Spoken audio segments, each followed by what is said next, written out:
السلام عليكم. لا تنسوا الاعجاب بالفيديو والاشتراك في القناة تشجيعا لنا لنستمر بنشر المزيد إن شاء الله.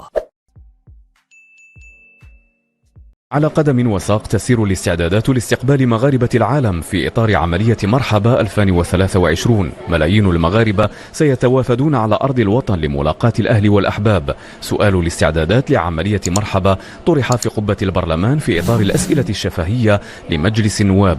وزير الشؤون الخارجية والتعاون الإفريقي والمغاربة المقيمين بالخارج ناصر بوريطة أكد أن الاستعدادات لهذه العملية انطلقت منذ 3 مايو الجاري قبل بدء التنسيق مع الجانب الإسباني في 17 مايو.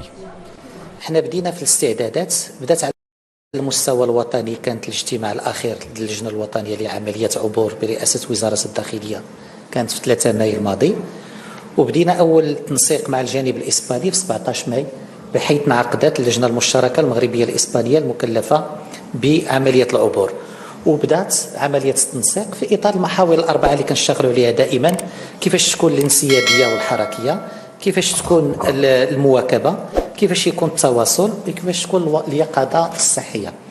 الوزير أكد أن تنظيم العملية يتم طيلة السنة بالنظر إلى التغيرات التي طرأت على المستوى الدولي وعلى صعيد الجالية المغربية. عملية مرحبا عندها الخصوصية، ولكن التغير اللي وقع لا على المستوى الدولي ولا في الجالية المغربية كيخليها تكون سنوية اليوم أكثر من فترة معينة، وكيخلينا كيفاش أننا التدبير